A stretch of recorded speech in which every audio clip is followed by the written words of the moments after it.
listener to the Campfire Cult podcast. From a camper van deep in the haunted woods, I bring you first-hand accounts of chilling encounters with the paranormal. Step into the night and take a peek into the realm where reality and the supernatural collide. My name is Jazz, and I'll be your host.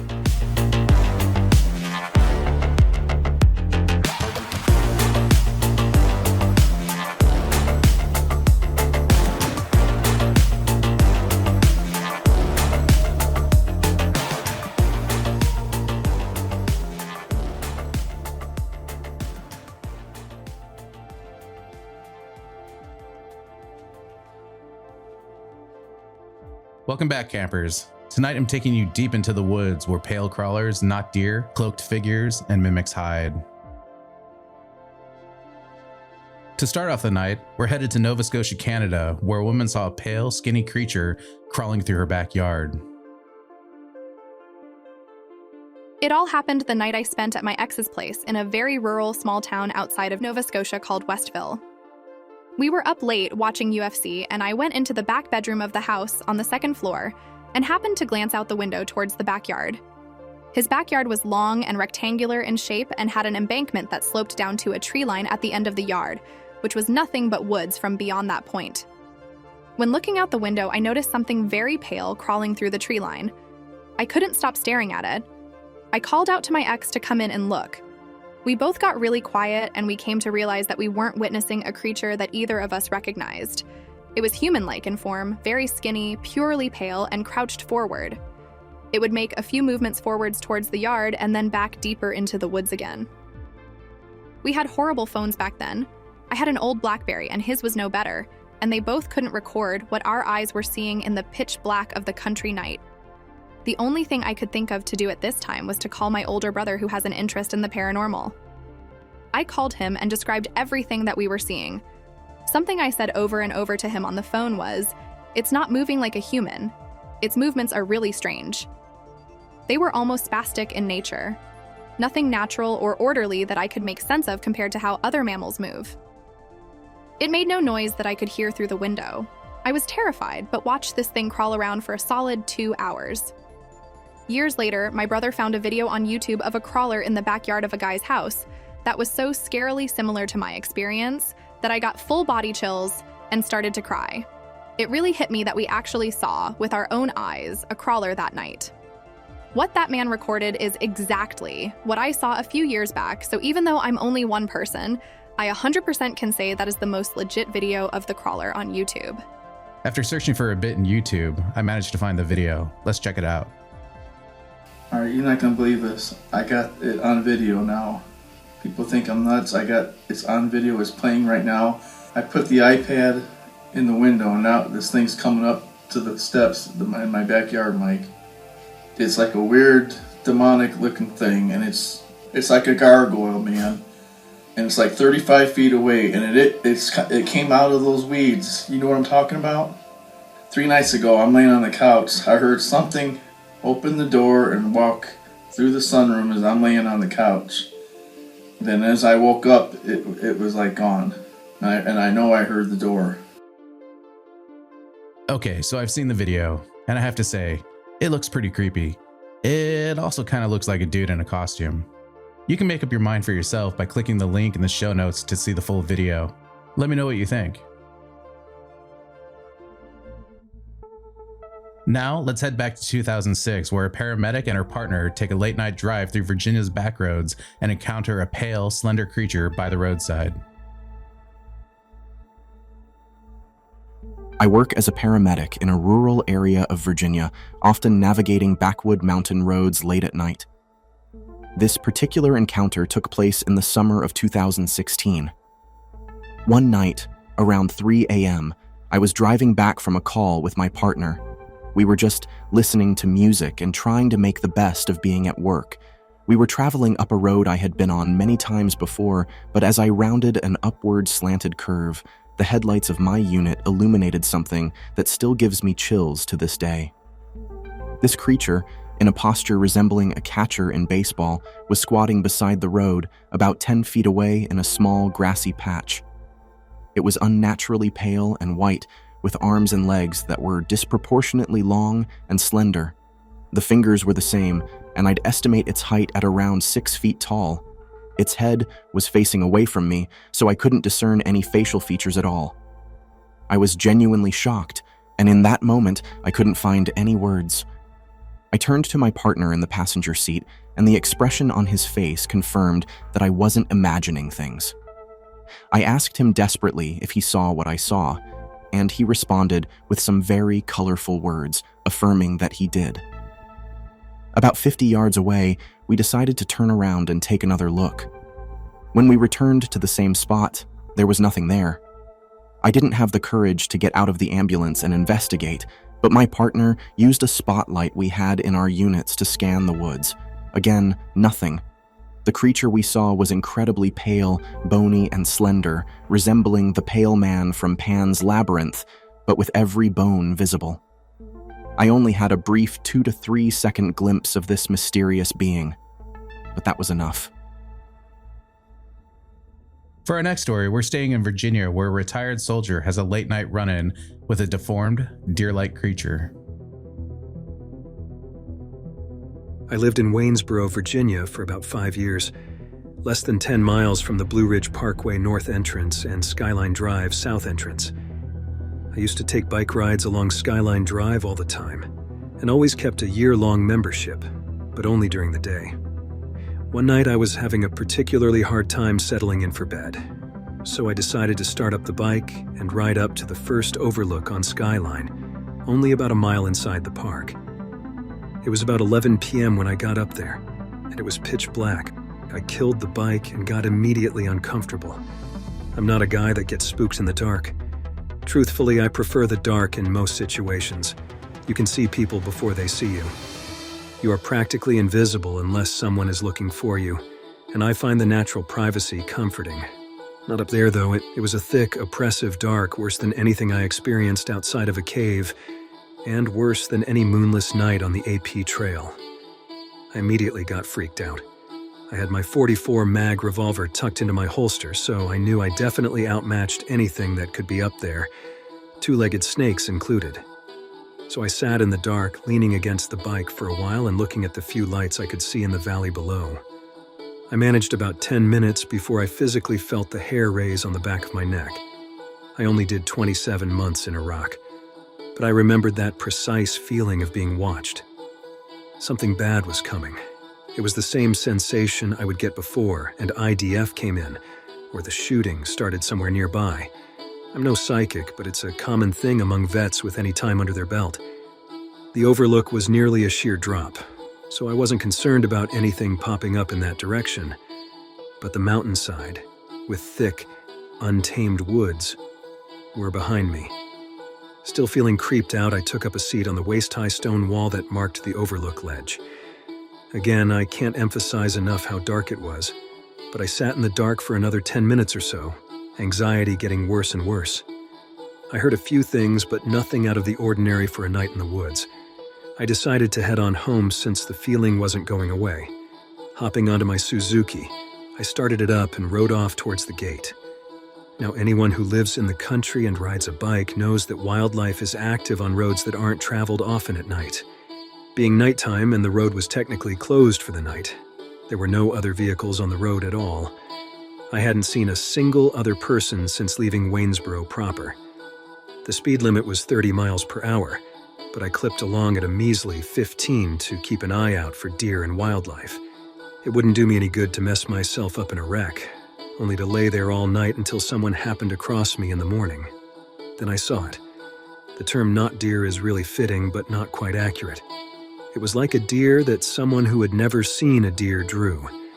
It stood on the left side of the road against the mountainside, and I saw the eyes long before my headlights shone it fully. It was big, easily the biggest deer I've ever seen, and the lack of any horns at that time in the year suggested that it was a doe. The head was almost bovine in shape, but fixed to a deer's frame. The legs seemed too long in proportion to the body, and the body was extremely barrel-chested. I've always been creeped out by malformed wildlife, and this was no exception. Unfortunately, I had to get it to move or risk passing within a few feet of it. I was not traveling another 30 miles up the road in the other direction to leave through another gate in the middle of the night. And I wasn't getting close to this thing. Dangers of it spooking and running into the side of my cruiser aside, I didn't want to get near it at all. Stopping and putting my feet down about 30 feet away from it, I tried to frighten it away. I flashed my beams down to low and back to high, nothing. I revved the engine. Nothing. I honked the horn. Nada. Resting the bike on the kickstand, I left it idling and hopped off. I yelled at the thing, and it still didn't budge, so I started to the side of the road to grab something to toss near the deer thing, hoping to spook it that way. As soon as I crossed into the other lane, it rose up onto its hind legs. I froze, putting my hand on my gun. I wasn't about to get charged by an angry, confused, malformed doe. It took 2 steps toward the center of the lane on its back legs and froze again, staring directly at me. It suddenly shook its head wildly like a dog with a toy, took another short step, then ran off on its 2 back legs and disappeared into the darkness on the right side of the road. I stepped back to the bike, mounted it, kicked up the kickstand, and turned the light towards the side of the road. On that side, there was a sheer drop-off about 75 to 80 degrees compared to the roadway, and the thing's head was just peeking over the edge, still looking at me. The drop-off was about 40 to 50 feet, so there's no way it was standing at the base of the mountainside. I cranked the throttle and got the hell out of there. Wildlife be damned. I never went back up on Skyline Drive at night alone after that. One time was enough. Next up, a man hearing terrifying screams was led on a late-night chase through some haunted Alabama backcountry woods. This happened in October of 2020 in Helena, Alabama. I live near the border of the 2 towns and followed the incident from Pelham into Helena. Although my interaction with this thing lasted over an hour and a half, and there's a lot to talk about, it's been bothering me for a long time. No matter how much I try to rationalize what happened, I can't. So, I'll do my best to provide a detailed account, hoping someone might have had a similar incident and can help me better understand it. I live with my girlfriend in Pelham, Alabama, in a development. We were engaged in our regular activities, playing video games and relaxing when, around 1 a.m., I went outside to smoke a cigarette. I heard a woman yell, "Someone help me, please!" Initially, I dismissed it, thinking it was within our development, but the yelling persisted for over 5 minutes, making me increasingly concerned. "Someone help me!" Upon a closer look, I realized the yelling seemed to come from across the main road in a small patch of woods. At first, I thought it might be a fox, as they can make a sound similar to a woman's scream. However, the plea for help continued, Help! and I became Someone help convinced me! it wasn't an animal. As the screams moved away from me towards another development about 50 Help, yards down the road, please! I decided to investigate. Help! Entering the adjacent development, I thought it might be a TV or Halloween decoration making the noise. Someone help me! However, I couldn't reconcile the fact that the sound seemed to move away from where I originally heard it. Help! Despite this, I continued following the screams, which persisted 2 or 3 times a minute, always with the phrases, Someone help me, please! and Help, please! the difficulty in following the sound increased, and it seemed to be coming from much further away. Help! Eventually, I decided to go home, questioning why someone needing help would be running so fast. After a few minutes of please! walking back, the screams resumed, Help! louder this time. I realized they were coming from a larger forest near a cell phone tower. Someone help me! Standing on the street, I noticed the screams were now moving quickly parallel to me. 50 yards to my right, a stop, then another 50 yards to my left. The speed and agility seemed impossible for a person.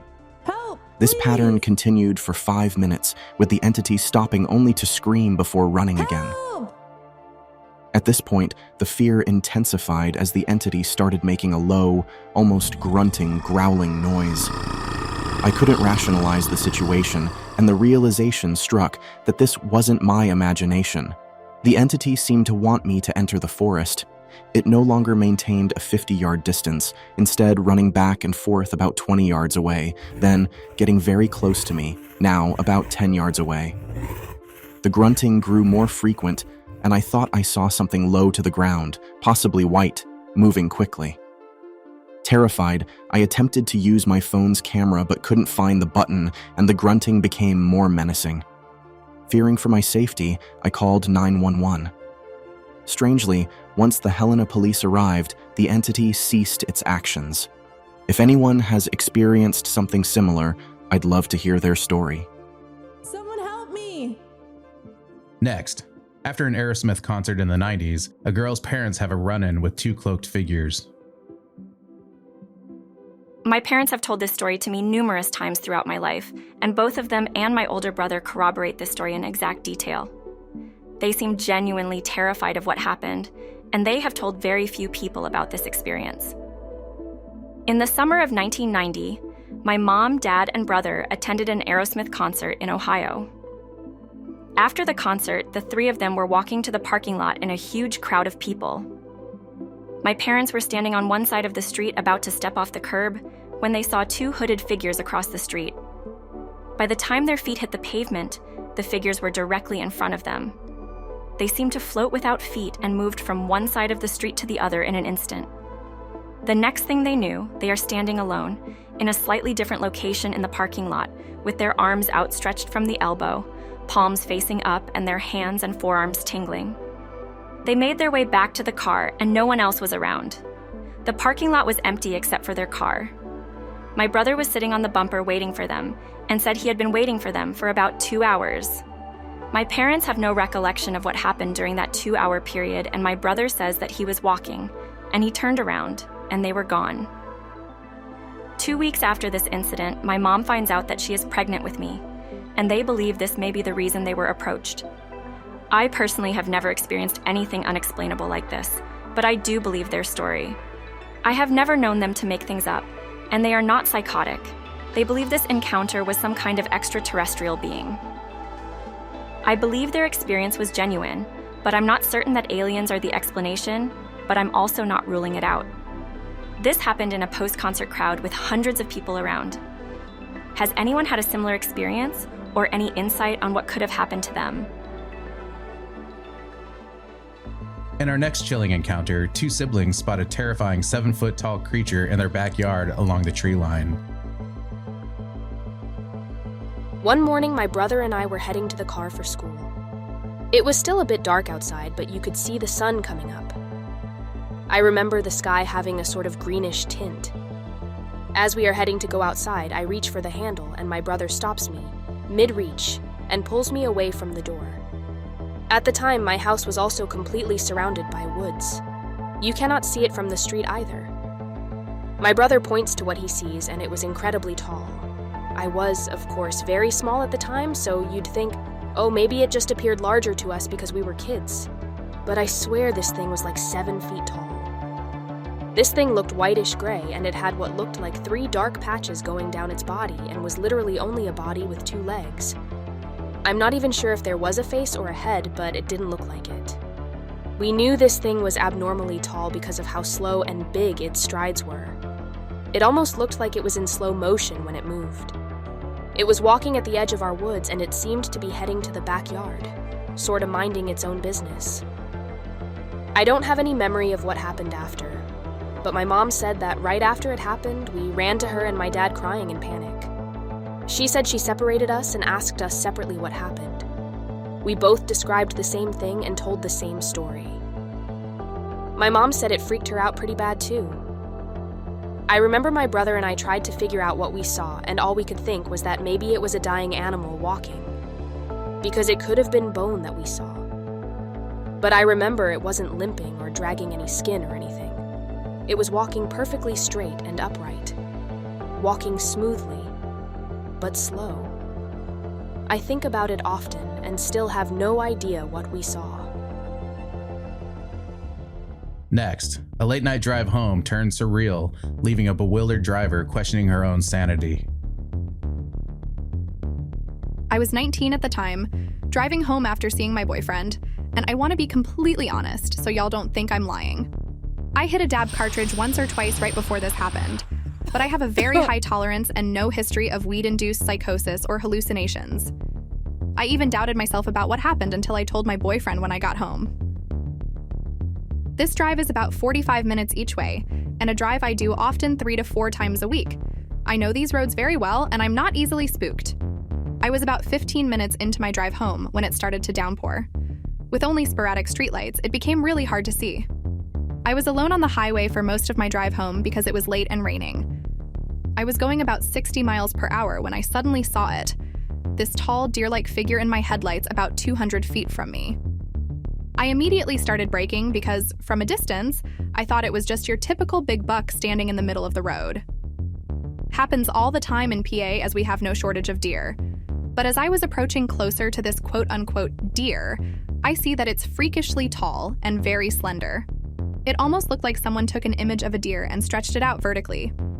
I also noticed that my headlights aren't lighting this thing up, not even with my brights hitting it. All I see of it is a bold, matte black silhouette in the shape of a deer, right there in the middle of the road, unmoving. It's as if it was absorbing my headlights instead of reflecting them. Because all I see is the silhouette, I can't tell if it's standing on 4 legs or 2, but the height and stretched out quality of its appearance has me thinking it was 2. I was struggling to brake fast enough to avoid this deer-ish thing without spinning out on the wet roads, but I eventually slowed down, and as I get slower and closer to this thing, it starts going fuzzy. I squint. I turn my wipers on faster. It's still fuzzy. As I came to a full stop, it suddenly just disappeared. It completely vanished into thin air. So now I'm stopped in the middle of the road on this empty highway, thinking I'm going insane because this roughly 12-foot tall figure that I know I saw isn't there anymore. It didn't jump out of the way, it didn't run, it just vanished. I shake off the spooks and I hit the gas again, trying to convince myself that I'm going crazy because the alternative was too scary to think about. A few minutes down the road, I see something else. This time a lot smaller, closer to the size of your average deer. But it definitely wasn't a deer or any animal that is widely accepted as real, because it just suddenly showed up in front of my car. Like it wasn't on the left side of the road at all until it was in front of my car, running across the road. I should have hit it. It was right in front of me. With the speed I was going, there was no way that it would have made it across the street in time since it was maybe 5 feet from my car when it first appeared. I didn't even get a chance to brace myself for impact with how close it was. But nothing happened. I didn't hit anything, not even a rock under my tire. At this point, I'm convinced that I've gone certifiably insane. I check my rear view mirrors to see if there even was a deer, but it was too dark to tell. The rest of the way home, I drove as slowly as I safely could, just in case I saw something again. Alas, I made it home without another incident. I don't know what exactly I saw. I don't know if it was a Wendigo, a not deer, or something else. I just know I don't want to see it again. We made it to our final story of the evening, where a dad plans a bonding camping trip with his son in the wilderness and encounters an entity that can mimic his son's voice, trying to lure him deeper into the woods. I would consider myself an outdoorsman. I grew up in the sticks, and I've spent a lot of my life wandering in and enjoying the backcountry. I'm older now and have settled down in the suburbs. I have a wife, 2 boys, a house, a dog, a desk job, the whole suburban shtick. I want opportunities for my kids that come from suburban life. But I also want them to grow up with an appreciation for the outdoors. So when my oldest son was big enough for his first solo father-son camping trip, I was excited. My wife and younger son stayed home for this midsummer trip. It was going to be a great bonding experience for me and my son. Because my son is just 5, I didn't want to do anything too extreme on our first big solo camping trip. We needed a place that wasn't too deep into the Colorado Front Range, but still allowed for dispersed camping. I don't consider camping in RV parks or established campgrounds to be actual camping. You might as well be at a motel watching TV. Camping, at most, is a tent, sleeping bag, and a fire. A dispersed camping area called Gordon Gulch, west of Boulder, caught my attention. I had never been to this area before. There were no facilities, and it was dispersed enough you couldn't see or hear other campers nearby. My son and I had a blast that day. We set up camp, collected firewood, went for a hike, saw a moose and a bobcat, tried a little fishing, and finally, as the sunlight faded, We returned to our campsite to light a fire. We had a traditional and nutritious camping meal of fire-burned hot dogs and marshmallows. It was a good day. Definitely a core memory for both my son and me. The perfect first camping experience for a preschooler, or so I thought. After all that fun, my son and I were exhausted and it was time for bed. The sound of an evening summer breeze through the pines is better than any commercial sleep aid. I don't even remember drifting off. It was a hard, dreamless sleep that only physical exertion can bring.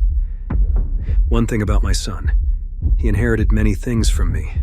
Hair color, eye shape, disposition, and my unusually wide feet. But one peculiar thing he got from his mother was sleep talking. It's not unusual to hear him having full conversations in his sleep. It gets more pronounced when he's overly tired. Suddenly, I was catapulted out of the void of sleep and I sat up and collected myself. The world seemed to be at peace and it was quiet. Just me and the breeze through the treetops. I couldn't figure out what woke me so suddenly. Then the sound of my son laughing in his sleep cut through my groggy confusion. It was a deep belly laugh. Must be a fun dream, I thought hazily. Gently rocking him was enough to quiet him down. That must have been what startled me, I determined. As I repositioned to fall back to sleep, my son burst out laughing. I sighed and closed my eyes. He'll quiet down soon enough, I thought. He laughed again. This time his laugh was echoed by something outside our tent. I held my breath and listened. Unsure of what I just heard, it wasn't an echo. There was something out there and it was laughing in unison with my son. My grogginess vanished as the adrenaline began to pump. It couldn't be real, it had to be my imagination. I sat up in my sleeping bag listening to the night, hearing nothing after a minute. My muscles relaxed and I started to settle back down. Must have been hearing things, I was tired after all. Checking the time, I saw it was 4 a.m. The sun would be up in a couple hours. My son laughed again, and again it was answered with laughter outside. I was now absolutely certain it was not an echo. As I tried to make sense of what was happening, the voice outside called out my son's name. At that moment, my blood ran cold. That voice, it was so familiar to me, and then it clicked in my brain. It was the voice of my younger son. That wasn't at all possible. He was safe at home with my wife, miles and miles away. I could hear twigs crunching beyond our thin nylon tent walls. It was impossible to tell the distance from us, but there was something out there, circling us. Unprompted this time, it called out my son's name in that little toddler voice. My 5-year-old, still fast asleep, called out to his brother, asking him to play. The thing outside the tent laughed in reply and urged my son to come outside. Come out and play with me. The thing with my little son's voice sounded hollow, dead. The floodgates of my adrenaline burst open. Cold sweat formed on my face. I was frightened out of my mind, but my primal caveman brain roared to life. I was in Papa Bear mode now. Nothing was going to take or hurt my son. I was putting a stop to this. Whatever it was out there, I didn't care. You don't mess with my kids. Say what you will, but when you're camping miles from anything, it's not worth the risk of being unarmed. Wild animals, wild people. You have to be prepared. I almost always take a firearm with me when I'm camping. Pepper spray and bear bells are great, but nothing gets attention from a conscious threat faster than the sound of chambering around. I spoke loudly into the night that I had a gun and was coming out. I hoped the fear in my voice was masked by my aggressiveness. The only reply was the breeze through the treetops. My son was still asleep. Kid's a hard sleeper. Another trait from his mom. My wife and I have joked that he could sleep through a tornado. I stepped out into the cool summer night, a gun in one hand and a flashlight in the other. I surveyed the campsite. The fire was down to embers. Our fishing gear was leaning against the pickup. The firewood was still neatly stacked and nothing seemed out of place. Not wanting to stray far from the tent or my sleeping son, I sat down outside the entrance. I waited in the dark with the flashlight off. Not far into the trees, I heard a branch break. Then another snapped, this time closer. I stood up and flashed my light in the direction of the sound. Nothing was there. The voice called out, this time from behind and this time focused towards me. Daddy, where are you? It was my youngest son's voice again, crying out for me from the dark forest. I threw the light beam in that direction. A pair of shimmering green eyes were illuminated by my flashlight. They were only 2 or so feet above the ground, the same height as a toddler. I took a small step toward it. I wanted to see more. I needed to see more. The eyes, unblinking, remained in place. Getting closer didn't help reveal this thing. It seemed to absorb the light from my flashlight, almost devouring it. I couldn't make out its size or shape or color. It seemed to swallow up all the light around it, save for its 2 shimmering green eyes. That thing laughed in its hollow toddler's voice, this time with malice and cruelty in it. The eyes never looked away from me, never blinking, focused only on me, like a predator before the pounce. Not wanting to give up any ground to a predator, I stepped forward again. It didn't move. Not knowing what to do, I screamed as loud as I could. I waved my arms, trying futilely to shoo it away. The eyes shimmered, and as I stared back, the eyes shifted from green to amber. I watched as they began to rise up into the air. It was now apparent to me this thing had been crouching and was now standing up. I could only watch in silent terror as the eyes finally stopped rising, nearly 10 feet off the ground. The night air erupted with a deep growl. I could feel the vibrations in my guts. I couldn't see a mouth, but I could hear teeth snapping and gnashing. My son in the tent behind me began to scream.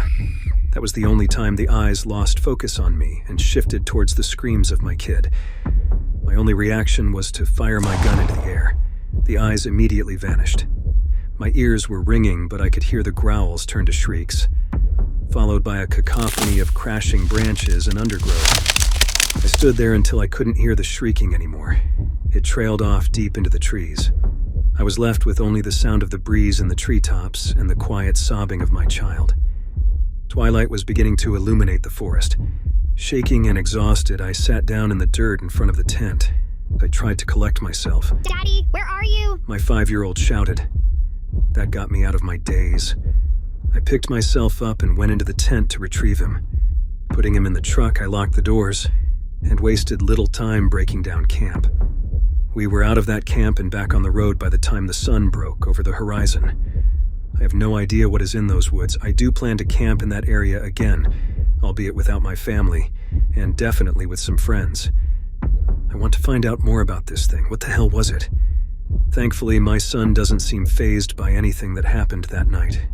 He thinks I was chasing a bear away from camp, and maybe he's right.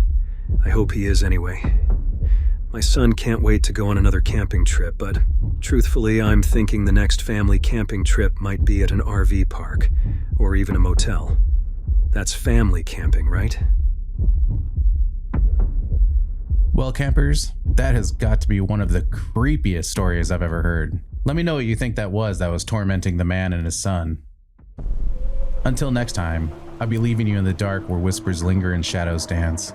Stay wary, sleep well, and beware the mimics in the night. Billy, come out and play with me.